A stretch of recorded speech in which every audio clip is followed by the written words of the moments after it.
am putting together a simple version of Sun Salutation, skipping the chatturanga to cobra part and making it more accessible to somebody who's just maybe starting or need a little refresher. So there will be a lot of technique. I don't expect you to retain everything. It's just from repetition and hearing things over and over. Eventually it sinks in, especially when there's tons of info. So a little bit of technique, and we can start in Tadasana for a Sun Salutation, and we will do it at the start of our mat, but I am turning facing you so you can see my feet.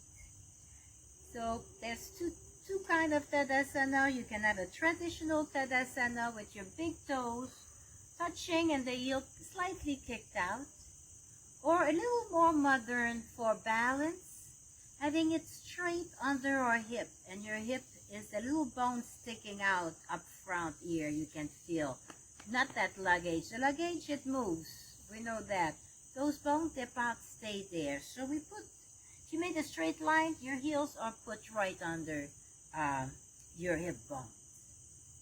So let's engage our feet by lifting our toes. So inhale your toes up and pretend there are roots coming out through your feet. Little toes come back down very slowly. All your toes come down. Grab the soil, plant your roots. Now engage your foundation. Your legs press towards each other. You may grow a little bit taller from this action too.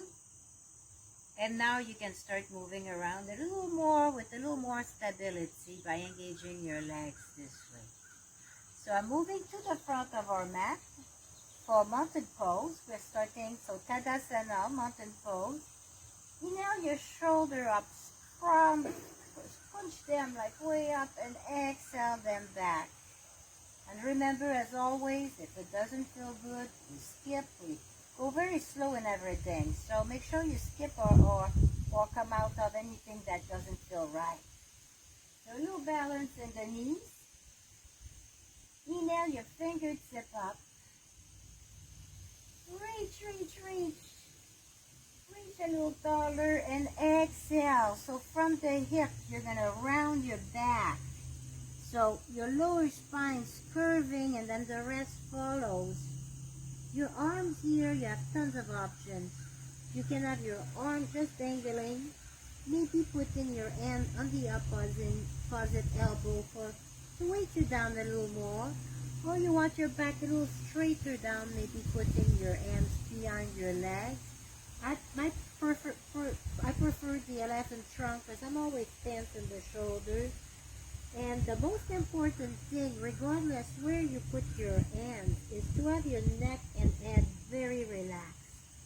So maybe doing little yes, maybe little no. See if you can do a maybe, and let gravity move your head, really. And here, you can bend your knee as much as you want. You can have little movement, maybe a little sway, maybe straightening one leg and folding one knee. You can add a little bit to that if you need movement into your yoga. Other than that, you can just dangle, so you have choices. So you stay there as long as you feel like. And then we're going to inhale our arm and our hands and place them above the knee or below the knee. We just don't want to block the joint here. Now touch your elbows alongside your body so that your arms are parallel with each other. And inhale up into like a little table. So I could put a glass of water on your back and there wouldn't be a drop.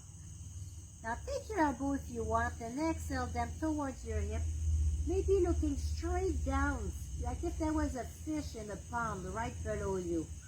So just look straight down. We don't stay long here, so we're just going to exhale back down. So breathe, add extra breath, and if your breath don't match mine, don't worry about it, use your own. Now, let's plant our hands down. You can inhale the bum up. Here again, you need motion, maybe a little hip circle. Other than that, maybe inhale one foot back Drop the knee down. Other foot back.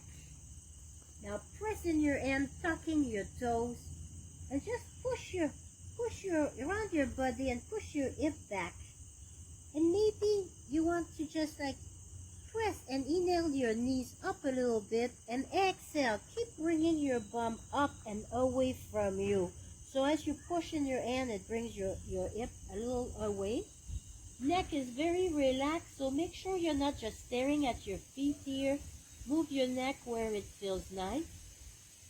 Then bend the knees, and you can walk or jump to the front of your mat. So I like doing little baby steps. So here, just breathe. If you jump, lift your feet so they don't get cut on the mat. That feels weird. And press in your heel, inhale up, exhale back in Tadasana. One more time. And then we're going to do the old thing without the chatturanga cobra again. But a little less cueing and a little more movement. So inhale, fingertip up. Exhale, forward fold. Take a couple breaths here. Inhale, flat back. Exhale, bend the knees, plant your hands. Inhale, one foot back. Exhale, the other foot back. And from here, you can go to table first or press in your hand and go straight to down dog. Now, if your heels are touching the ground, maybe your stand is a little too short, you want to move back just a little bit until your heels are lifted, and that'll give you a nice land. But if you want to keep your heels on the ground, that's fine too. If you can enjoy a little calf stretch here. So make sure you're not staring at your toes all the time. So you place your neck, your head where it feels nice. Now let's bend those knees. Press in your hand. Take a big inhale and exhale. Walk or jump to the front of your mat. And then in the reverse swan dive, we're going to push in our feet and just inhale, lifting the hip up and fingertip up. Coming back up. Maybe a little back bend. And this time, clap and exhale your hands towards the center of your chest or back in Tadasana. So I hope you enjoyed. And thank you so much for watching the little video, a little mini sun salutation. Namaste.